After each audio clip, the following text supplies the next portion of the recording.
নমস্কার দর্শক, আমি কৃষ্ণকান্ত সিনহা শিলচর নিউজে আবার আপনাদের সবাইকে স্বাগত জানাই। ইম্পর্টেন্ট গুরুত্বপূর্ণ কয়েকটা খবর নিয়ে আসলাম, সঙ্গে থাকবেন। ভিডিওটা দেখার সঙ্গে সঙ্গে চট করে কমেন্ট করে রাখুন যাতে সবার কাছে গুরুত্বপূর্ণ খবরটা পৌঁছে যাক। দর্শকবৃন্দ, আজকে আসামের মাননীয় মুখ্যমন্ত্রী ডক্টর হিমন্ত বিশ্ব শর্মা মহোদয় আমাদের বরাকের যে দুদিনের সফরে এসেছেন, সে সময় এসে আজকে উনি দুটা জায়গাতে উনি গেছেন।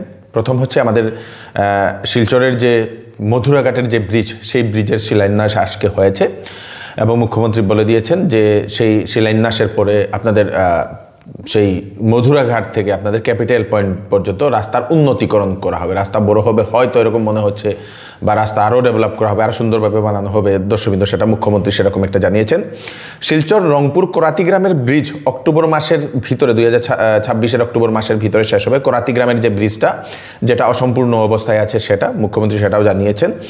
শিলচরের ফ্লাইওভার নিয়ে মুখ্যমন্ত্রী ডক্টর হিমন্ত বিশ্ব শর্মা মহোদয়কে যে সময় জিজ্ঞাসাবাদ করা হয়, মুখ্যমন্ত্রী বলে দিয়েছেন যে ডিসিকে নির্দেশ দেওয়া হয়েছে মানুষের সঙ্গে কথা বলার জন্য এবং রিপোর্ট সাবমিট করার জন্য, যে মানুষ ফ্লাইওভার চাইছে কি না, কতজন চাইছে না সেটা, এবং যারা ফ্লাইওভারের যারা অপোজ করছে, যারা বিরোধিতা করছে, তাদের জন্য মুখ্যমন্ত্রী বসবেন বলে উনি কথা দিয়েছেন। উনি বলেছেন, মুখ্যমন্ত্রী মহোদয় বলেছেন, এবং মুখ্যমন্ত্রী বলেছেন যে যদি ফ্লাইওভার শুরু হয় তাহলে 2 বছর প্রচণ্ড জাম হবে শিলচর শহর। গুয়াহাটিতে ফ্লাইওভার বনতে মানুষ অভ্যস্ত হয়ে গেছে, সেজন্য সেখানে বিরোধিতা হয় না, কিন্তু শিলচরে এইবার প্রথম কাজ, যদি ফ্লাইওভার শুরু হয় তাহলে 2 বছর প্রচণ্ড জাম হবে শিলচর শহর বলে মুখ্যমন্ত্রী সেটা জানিয়েছেন। কিন্তু ফ্লাইওভার শেষ হওয়ার পরে ভালোই হবে বলে মুখ্যমন্ত্রী সেটাও জানিয়ে দিয়েছেন। মুখ্যমন্ত্রী বলে দিয়েছেন ফ্লাইওভারের স্যাংশন, ফ্লাইওভারের যে কাজের স্যাংশন সেটা হয়েছে, কন্ট্রাক্টর কাজও পেয়েছে। জনতার যদি সমস্যা যদি না হয়, জনতা যদি সেই রাজি হয়ে যায়, তাহলে জানুয়ারি মাসেই ফ্লাইওভারের কাজ শুরু হবে বলে মুখ্যমন্ত্রী সেটা বলে দিয়েছেন। অন্যদিকে যেটা জানা গেছে, ফ্লাইওভার ডিমান্ড কমিটি, যে শিলচরের ফ্লাইওভার ডিমান্ড কমিটি, ওনারা মুখ্যমন্ত্রী মহোদয়ের সঙ্গে সাক্ষাৎ করেন এবং ওনারা একটা সিগনেচার ক্যাম্পেইন করেছিলেন এবং 8000 মানুষের সহি নিয়ে মুখ্যমন্ত্রী মহোদয়ের কাছে সেটা জমা করেছেন। এবং সেই ফ্লাইওভার ডিমান্ড কমিটি বলেছেন যে ঘরে ঘরে যদি দরকার পড়ে তাহলে ঘরে ঘরে যাবেন, মানুষের শহীদ নেবেন এবং মুখ্যমন্ত্রীকে দেবেন। মুখ্যমন্ত্রী বলে দিয়েছেন জনতার যত বেশি রায় হবে তত তাড়াতাড়ি সেই কাজটা হবে। তো আশা করি যেহেতু 8000 সিগনেচার অলরেডি সহি হয়ে গেছে, আরও সিগনেচার ক্যাম্পেইনটা এখন চলছে, তো ভবিষ্যতে আরও সিগনেচার হবে। 8000 কেন, 80,000 পর্যন্ত, 1 লক্ষ পর্যন্ত সিগনেচার করে দিতে আমরা শিলচরবাসী আমরা প্রস্তুত।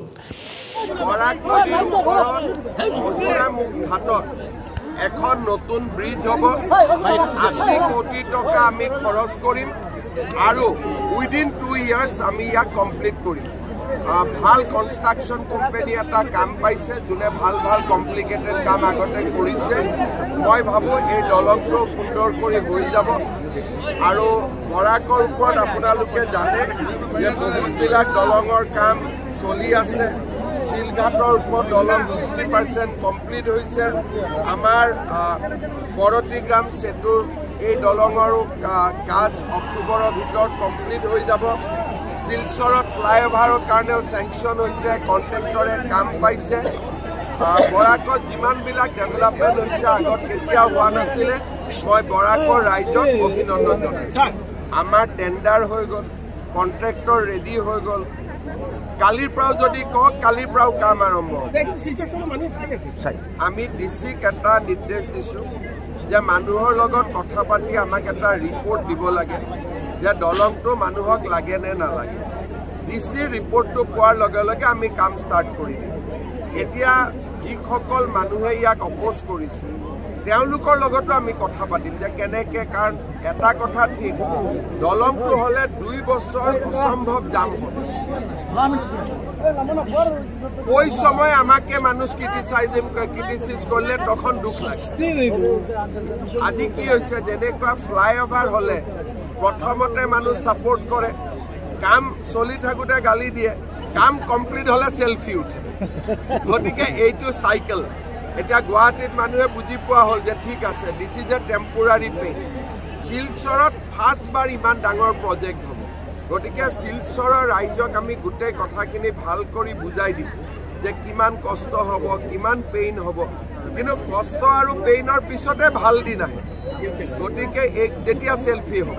গতিকে মই গোটেই কথাখিনি অলৰেডি আমি এটা প্লেন লৈছোঁ, ডিচেম্বৰৰ ভিতৰত এই গোটেইখিনি কাম কৰিম। সব ঠিকে থাকে গ'লে জানুৱাৰীত আমি কাম আৰম্ভ কৰিব পাৰিম। 8 ডিসেম্বর আসামে 11,250 জন ছাত্রছাত্রীদেরকে দেওয়া হবে স্কুটার বা স্কুটি, যেটা হায়ার সেকেন্ডারিতে যে সকল ছাত্রছাত্রীরা 80% ঊর্ধ্বে যারা মার্ক পেয়েছে তাদেরকে উৎসাহ দেওয়ার জন্য এই স্কুটারগুলো বিতরণ করা হবে। মুখ্যমন্ত্রী একটা অনুষ্ঠানে থাকবেন এবং সেই স্কুটিও বিতরণ করবেন বলে সেটা জানা গেছে। বরাকের যে 13টি বিধানসভা আসন, সেই 13টি বিধানসভা আসনের মধ্যে 10টি বিধানসভা আসন বিজেপি জিতবে বলে মুখ্যমন্ত্রী সেটা বলছেন, মুখ্যমন্ত্রী সেটা মন্তব্য করছেন এবং মুখ্যমন্ত্রীও বলেছেন যে আরও 3টা যে আসন সেই আসন মিয়া জিতবে, কিন্তু বরাকের যে খিলঞ্জিয়া মুসলমান যারা আছেন ওনারা সবাই বিজেপিকে ভোট দেবেন বলে মুখ্যমন্ত্রী সেটাও জানিয়ে দিয়েছেন। আগামীকাল আসামের 3,70,000 গরিব মানুষের অ্যাকাউন্টে ঢুকবে টাকা। প্রধানমন্ত্রী আবাস যোজনার ঘর যারা আগে আবেদন করে যারা অ্যাপ্রুভেল পেয়েছিল তাদের অ্যাকাউন্টে সেই টাকাটা ঢুকবে। মুখ্যমন্ত্রী সেটা অনলাইন যুগে সেটা ঢুকাবেন বলে সেটা জানা গেছে। মুখ্যমন্ত্রী অরুণোদয় নিয়েও মন্তব্য করেছেন। 1 জানুয়ারিতে অরুণোদয়ে যে সকল মহিলারা পান ওনাদের জন্য বিরাট বড় একটা সুখবর আসতে চলেছে বলে মুখ্যমন্ত্রী সেটা বলেছেন। মুখ্যমন্ত্রী যে সময় চেক বিতরণ করার জন্য গেছেন সে সময় মুখ্যমন্ত্রীকে এক মহিলা, এক ভদ্র সেই বৃদ্ধ মহিলা, উনি মুখ্যমন্ত্রীকে তেল দেওয়ার জন্য রিকোয়েস্ট করলে মুখ্যমন্ত্রী বলে দিয়েছেন সেটাও হয়ে যাবে। হয়তো জানুয়ারি মাসে যারা রেশন হিতাধিকারীরা ওনারা হয়তো তেলও পেতে পারেন বলে এরকমও অনুমান করা হচ্ছে। দর্শকবৃন্দ, আসন্ন বিবাহ সিজন উপলক্ষে শ্যামসুন্দর জুয়েলার্স নিয়ে এলো হলমার্কযুক্ত সোনার গহনার মজুরির উপর ফ্ল্যাট 40% ডিসকাউন্ট, হীরার গহনার উপর ফ্ল্যাট 20% ডিসকাউন্ট। তার সঙ্গে পাচ্ছেন পুরাতন সোনার পরিবর্তে নতুন HUID যুক্ত হলমার্ক যুক্ত সোনার গয়না নেওয়ার সুযোগ। প্রতি রবিবারে কেনাকাটার সুবিধাও আছে, তাই চলে আসুন Shyamsundar jewellers, central road, Silchar. এবার চৌধুরী টেক্সটাইলে বিবাহের কাপড়, ফ্যান্সি কাপড় এবং শীতের কাপড়ের উপর ফ্ল্যাট 20% ডিসকাউন্ট দেওয়া হচ্ছে। সঙ্গে থাকবে বাম্পার অফার। 10 দিনের ভিতরে যে কোনো বিক্রিত মাল যদি পছন্দ না হয় তাহলে ফেরত নিয়ে আপনারা টাকাও নিতে পারবেন। তাড়াতাড়ি চলে আসুন চৌধুরী টেক্সটাইল, ফাটক বাজার, গলি নম্বর 2, শিলচর সদর থানার নিকটে। গতকালকে চেক বিতরণ অনুষ্ঠান থেকে বাড়ি ফেরার সময় একটি অটো উল্টে যায়। সেখানে অটোর ভিতরে ছিলেন সেই এসএইচজির মহিলারা যারা চেক নিয়ে ওনারা বাড়ি ফিরছিলেন। দর্শকবৃন্দ, মুখ্যমন্ত্রী মহিলা উদ্যমিতা প্রকল্পের যে চেক, এবং সেই অটোটা সেই নিয়ন্ত্রণ হারিয়ে পাল্টি খেয়ে এক শিশুসহ 10 জন মহিলা সে গুরুতরভাবে আহত হয়। তাদের সবাইকে হাসপাতালে ভর্তি করা হয়েছে। কাছাড় জেলার ধলাইয়ের পানি ভরাতে এই ঘটনাটি ঘটে। তারপরে রাত্রিবেলায় এই ঘটনাটা ঘটেছিল দর্শকবৃন্দ, এবং তারপরে স্থানীয় মানুষরা তাদেরকে হাসপাতালে পাঠিয়ে দেয়। আজকে ধলাইয়ের যিনি বিধায়ক মহাশয় উনি একজন মহিলার সঙ্গে শিলচরের হাসপাতালেও গিয়ে উনি সাক্ষাৎ করেন, যিনি সিরিয়াস অবস্থায় যাকে হাসপাতালে ভর্তি করা হয়েছিল। শিলচরে এসে মুখ্যমন্ত্রী ডক্টর হিমন্ত বিশ্ব শর্মা মহোদয় আমাদের সোনাই সমষ্টির যে মজিবুর, সেই মজিবুরের সঙ্গে সাক্ষাৎ করেন এয়ারপোর্টে। প্রথম সেই উধারবন্দে মজিবুর মুখ্যমন্ত্রীর সঙ্গে সাক্ষাৎ করেন এবং মজিবুরকে মুখ্যমন্ত্রী সেই এয়ারপোর্টে যাওয়ার জন্য বললে সেই মজিবুর এয়ারপোর্টে যায়। এয়ারপোর্টে গিয়ে মুখ্যমন্ত্রীর কাছে একটি কাজের জন্য উনি সেই নিবেদন করলেন যে ওনার পরিবার চালাতে ওনার কষ্ট হচ্ছে, ওনাদের ছেলে মেয়ে আছে কিন্তু উনি পরিবার চালাতে পারছেন না। তো মুখ্যমন্ত্রী বলে দিয়েছেন যে সাজুকে উনি বলে দেবেন সেই মজিবুরের জন্য কোনো একটা ব্যবস্থা করে দেওয়ার জন্য, বললো মুখ্যমন্ত্রী এরকম বলে দিয়েছেন। হয়তো মজিবুর চাকরিও পেতে পারেন, এরকম একটা ইঙ্গিত পাওয়া গেছে। 3 দিনের জন্য বরাক সফরে মন্ত্রী রঞ্জিত কুমার দাস মহোদয় গতকালকে শ্রীভূমিতে, আজকে দেখা গেছে আপনাদের হাইলাকান্দিতেও। দর্শকবৃন্দ, সেখানে একটা জিনিস উনি বলে দিয়েছেন, সেখানে যে সময় যারা পঞ্চায়েত প্রতিনিধিদের সঙ্গে যে সময় উনি মিটিংয়ে বসেন সে সময় দেখেন পঞ্চায়েতরা হচ্ছেন মহিলারা, পঞ্চায়েত প্রতিনিধিরা, কিন্তু মহিলাদের স্বামীরা ওনারা এসে সেই চেয়ারে বসেছেন। তো মন্ত্রী রঞ্জিত কুমার দাস মহোদয় সেই যারা সভাপতির এগেনস্টে যারা স্বামীরা এসে বসেছেন তাদেরকে হল থেকে উনি বের করে দিয়েছেন এবং কড়া বার্তা দিয়েছেন ডিসিকেও যে এরকম যাহাতে কোনো পঞ্চায়েত প্রতিনিধির যাহাতে স্বামীরা যাহাতে এসে অফিসে না বসে, স্বামীরা এসে যাহাতে কোনো ধরনের মিটিংয়ে যাহাতে না আসে তার জন্য কড়া নির্দেশ দিয়েছেন। মানে যদি মহিলা যদি পঞ্চায়েত হয়েছেন, গ্রাম পঞ্চায়েত সভাপতি হয়েছেন, তাহলে সেই মহিলাকেই পঞ্চায়েত অফিসে বসতে লাগবে। অন্য কেউ যদি বসে, ওনার স্বামী যদি বসেন, তাহলে তাদের বিরুদ্ধে কড়া পদক্ষেপ নেওয়া হবে বলে মন্ত্রী রঞ্জিত কুমার দাস মহোদয় সেটা জানিয়ে দিয়েছেন এবং জনসাধারণকে তার ব্যাপারে যদি এরকম কাউকে দেখা যায় তার ব্যাপারে কমপ্লেইনও করার জন্য বলে দিয়েছেন। ইয়াতে যেহেতু আহিবলগীয়া আছে, কাৰণ কিয় মই এটা অভিযোগ পাই আহিছিলোঁ যে ইয়াৰে পঞ্চায়তৰ সভানেত্ৰী বা নিৰ্বাচিত যিসমূহ মহিলা সভানেত্ৰী হওক বা মহিলা প্ৰতিনিধি তেওঁৰ বিপৰীতেও মানে কি হয় স্বামী বা দদায়েকসকলে ককাকসকলে কামত হস্তক্ষেপ কৰে। অকল হস্তক্ষেপ কৰা নহয়, আনকি প্ৰেছ ব্ৰিফিঙো দিয়ে। আৰু সেই কথাষাৰ মই আজি অভিযোগ শুনি আছিলোঁ আৰু সেই অভিযোগটো আজি মই নিজে হাতেলতে আজি ধৰিলোঁ। কাৰণ মই কৈছিলোঁ যে পঞ্চায়তৰ সভাপতিসকলৰ লগত মই মিটিং কৰিম বুলি কৈছিলোঁ। তাত যে গৈ চাওঁ যে 3জন মানে গিৰিয়াকে বা তেওঁলোকৰ পৰিয়ালৰ মানুহ পঞ্চায়তৰ সভাপতি হিচাপে বহি আছিলে। তেওঁলোকক মই তাৰ ৰুমৰ পৰা মই বাহিৰ কৰি দিছোঁ। মই আমাৰ হাইলাকান্দিবাসী ৰাইজক আহ্বান জনাইছোঁ, আমাৰ এই ব্লকৰ যিসমূহ বাসিন্দা তেওঁক আহ্বান জনাইছোঁ যে কোনো কাৰণতে নিৰ্বাচিত প্ৰতিনিধি মহিলা প্ৰতিনিধিৰ যাতে স্বামী বা দাদাকৰ লগত যাতে কথা নাপাতে। আৰু মই ইতিমধ্যে CO জিলা পৰিষদক কৈছোঁ, বিডিঅ'ক কৈছোঁ যে ইয়াতে যাতে সেইসকলে কোনোবাই আহিব পাৰে, নিজৰ গিৰিয়াকে আহিব পাৰে, খবৰ ল'ব আহিব পাৰে, ডাঙৰ কথা নহয় নাগৰিক হিচাপে। কিন্তু অফিচৰ কামত যাতে কোনো ধৰণৰ আলাপ নকৰে, অফিচৰ চকীত যাতে বহি থাকিব নোৱাৰে, তাৰ কাৰণে আজি নিৰ্দেশ প্ৰদান কৰিছোঁ।